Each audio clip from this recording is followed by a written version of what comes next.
Hey there, Rick Copley here. Hey, I got some super valuable information for you today. If you are someone that exercises or competes, this is really going to help you out. I'm going to teach you guys how to warm up properly. I'm going to give you the basics, not going to get too detailed, but I'm going to give you basics of how to warm up properly to enhance performance and prevent injury. Cool? Hey, my name is Rick Copley, and I am a certified personal trainer, fitness coach. Been doing this a long time. Been an elite level athlete in several different sports. And my job now, I write a blog, I own a gym called No Limits Fitness, and I'm just here to help change some lives and help you get the best out of your workout and get fantastic results. So let's talk about warming up. Warming up can be vital, and it depends kind of what your circumstance is. So we're going to get into that right now. First of all, check out therickcopley.com. It's my website, it's my blog. Daily content, daily stuff there. You can sign up to get our blog delivered right to your mailbox. But we do a lot of good stuff there, so make sure to check that out and get some value from that. So, number one, for athletes. So if you're an athlete and you're competing, warming up is vital. I'll share with you a quick story, kind of one of the early lessons I learned how important warming up was. I was a runner in high school. It was my first real, I played baseball and stuff when I was a kid, but my first real sport I really competed at and did really well at. And I remember traveling to Boston. I was living up north in Massachusetts, and I remember traveling to Boston, to the big city, to compete in my first big cross-country meet. And I remember my coach made us run 3 miles. At the time, it was like 3 miles pretty far, but that was what our race was, run 3 miles. And then he made us sprint up and down this hill. And I remember thinking, like, gosh, this is hard. But he told us, he said, your second wind is so much stronger than your first wind. And he was right. Think about the way you feel when you head out the door. Do something and then rest and then come back and you feel much better. You'll feel much better because your body's all warmed up, your joints are lubricated, you're ready to go. So warming up is vital if you're an athlete. So what do you do for a warm-up? I can't go through every sport and every different facet of what different sports and competitions are, but what I can tell you is this: whatever you do in your competition, do that to a lesser degree. So if you're a 5K runner and you're gonna hit a hard 5K, run a mile slower, just to kind of get loosened up, get warmed up, but make sure to do something. And specifically runners make this mistake. They just go to the line, stand there cold, and go run, I would run a little bit, run a half mile, run a mile, just a little something to get warmed up. If you're running a marathon, no, don't go run a marathon before you do it to warm up. That's silly. Run for a quarter, half mile, just to kind of get loosened up, do something. If you're an athlete competing in what I competing in, like we compete in CrossFit competitions. So to warm up there, it's a lot more to it because there's a lot more moving parts, so to speak, So my suggestion there, and this is for our gym members as well, is people kind of do what we do. Whatever your competition is going to be, do that to a lesser degree, So if you're looking to work out where you got like 3 different exercises, do those 3 exercises, but do it at body weight or do it at a lot less weight. If you're bench pressing, just bench press the bar. Bench press the bar or whatever. If you're doing heavy squats, just squat with your body weight. If you're running, we'll just do some jogging. So do to a lesser degree what you're gonna do during your workout. So do that, but make sure you do it. It's vital that you do something to kind of get warmed up. Don't jump into doing heavy snatches. Don't do it.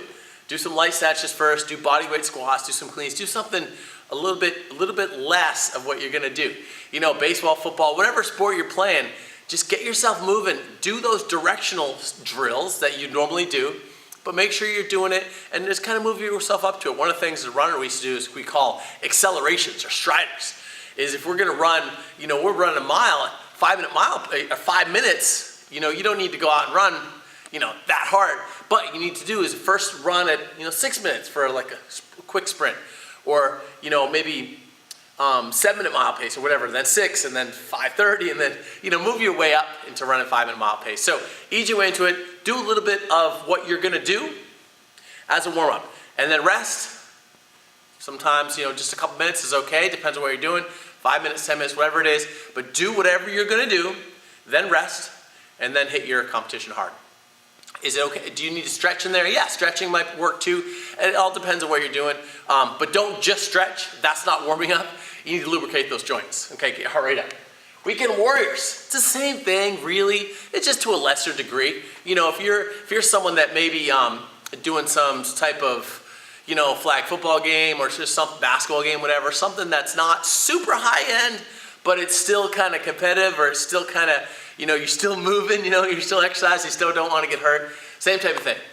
Lubricate those joints, do whatever it is you're going to do in your competition or in your, you know, whatever you're doing, whether it's a competition or just a hard workout, whatever.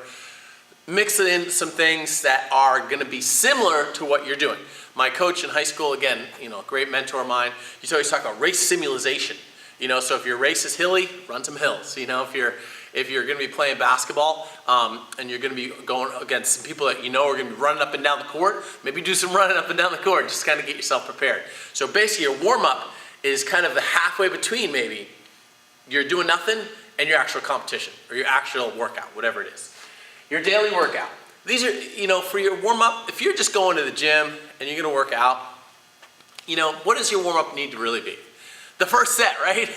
You know, you really don't need to warm up a whole lot. And warming up is cool. It's extra workout, basically. But if you're doing, you know, a normal workout at the gym, you don't need to go and warm up and stretch to go and do an easy workout. You really don't. Include that in your workout. You know, spend that time, that first set.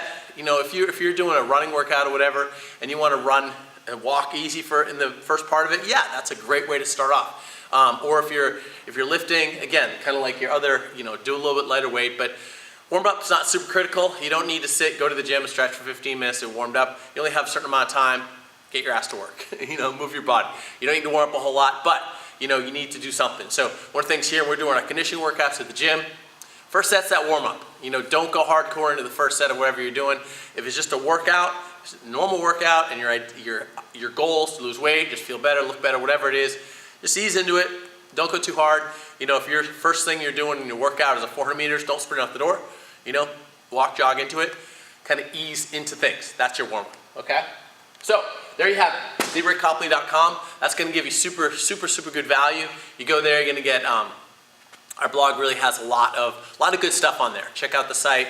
Check out the bars at the top. You have different coaching options. We try to help people out. We got a little special going on with our coaching right now. Up until this Friday, we're going to offer a free month. You sign up, we'll design a program for you. We'll get you dialed in. So, hope you got value out of that. If you did, like, share, comment, we do appreciate that. Put this up on social media or share it on social media. And make sure to subscribe to our YouTube channel, Rick the Fitness Guru on YouTube. And we'll catch you on the flip side.